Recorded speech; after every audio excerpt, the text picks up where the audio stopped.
On a rainy morning in São Paulo, the João Mendes Forum bustled with activity. Inside a courtroom, a sea of expensive suits and confident murmurs filled the air as lawyers prepared for their day. On the bench, the stern judge Joaquim Braga, known for his impatience, glanced over his case files. The atmosphere was charged with privilege and power. Then the heavy doors swung open. A young man entered, and the room fell into a hush.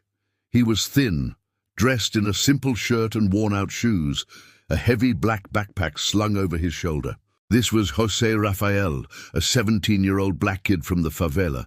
He walked with a calm confidence that defied his humble appearance, ignoring the judgmental whispers that followed him. "Who is this boy? Did he get lost?" Judge Braga called the next case. "Silva versus Agrosón. Will the attorney for the plaintiff please present yourself?"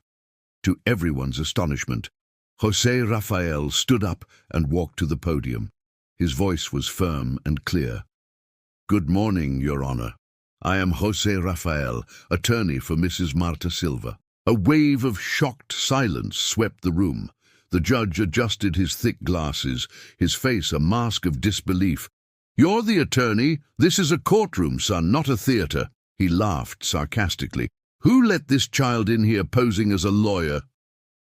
From the gallery, an elderly woman with trembling hands stood up. "He is my lawyer, Your Honor. He was the only one who agreed to help me." "Your credentials, boy. Now," the judge demanded. José calmly presented a sealed envelope. As the judge examined the documents, his expression shifted from disbelief to outright surprise. "Your documents, they're in order. You're actually a licensed attorney." He looked at José, baffled. "How did someone your age accomplish this?" José met his gaze. "With a great deal of studying, Your Honor, but I'm here to defend my client, not to discuss my personal history." José's story began in the Parisópolis favela.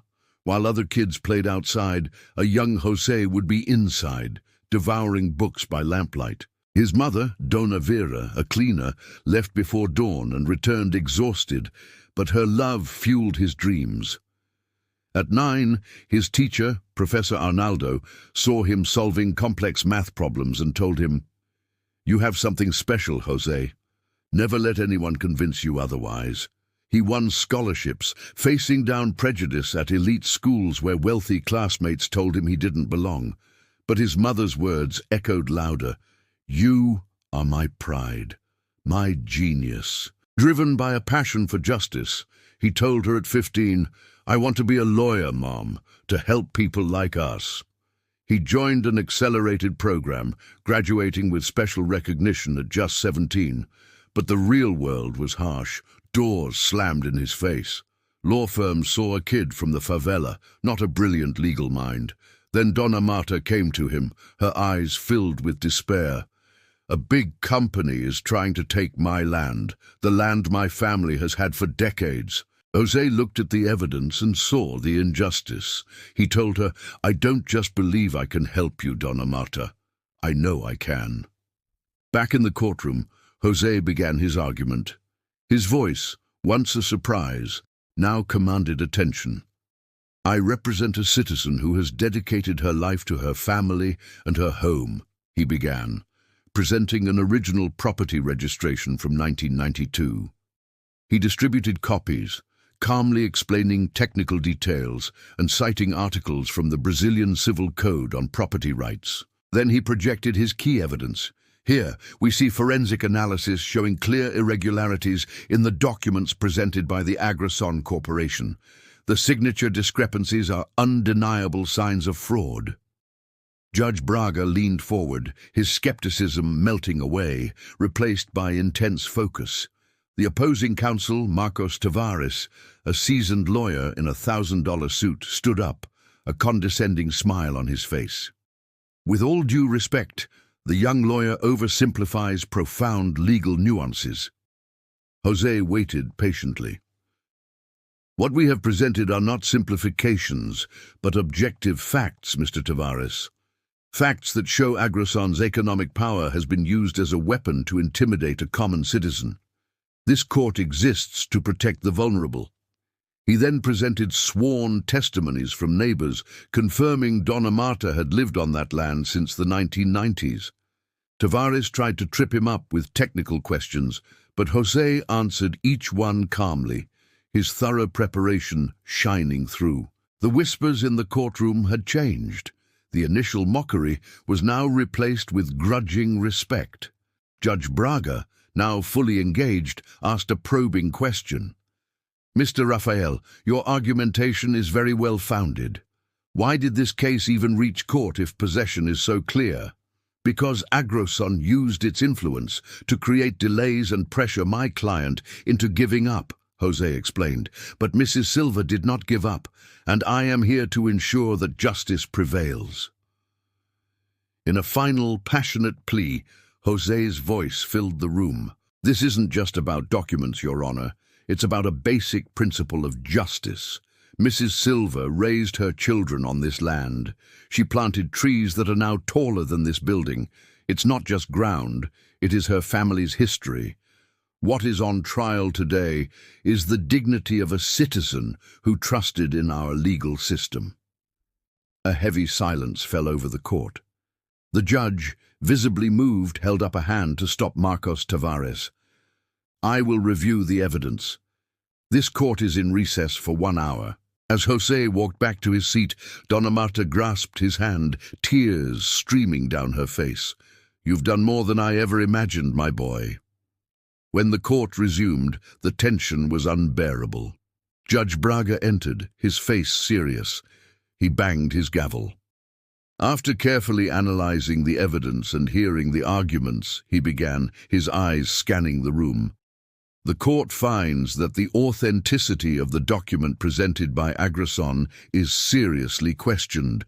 The evidence from the plaintiff was consistent and well-founded." He paused, then delivered the final blow. "Therefore, I decide in favor of Mrs. Marta Silva.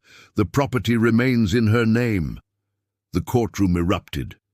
Dona Marta sobbed, embracing José tightly. For the first time, Judge Braga looked at José with a soft expression. "I admit I had serious doubts about your capability," he said, his voice quiet but clear. "But today you proved that talent and dedication can overcome any prejudice. This court thanks you for reminding us of justice's true purpose." Even Marcos Tavares approached, extending his hand humbly. "I underestimated you. I learned a lesson today I will never forget." The story of the 17-year-old lawyer from the favela went viral. Headlines celebrated his victory. His phone flooded with messages from young people across Brazil, inspired by his courage. One message read, "Your story showed me I can't give up on my dreams." José used his newfound fame to create the Justice for All project, offering free legal assistance to his community. "I was underestimated," he told a group of young students, "but I proved that our place is wherever we fight for it to be. You are capable. You have value. You can change your stories." Months later, at a ceremony in the same courthouse, Judge Braga presented José with a plaque of recognition. "This young man," the judge said, "taught me that justice isn't measured by age, appearance, or origin. He is an example of what we should all seek to be." Years passed. José Rafael became a brilliant lawyer and a mentor, his life a testament to his mission. In a TV interview, he reflected, "Justice isn't just a profession, it's a mission.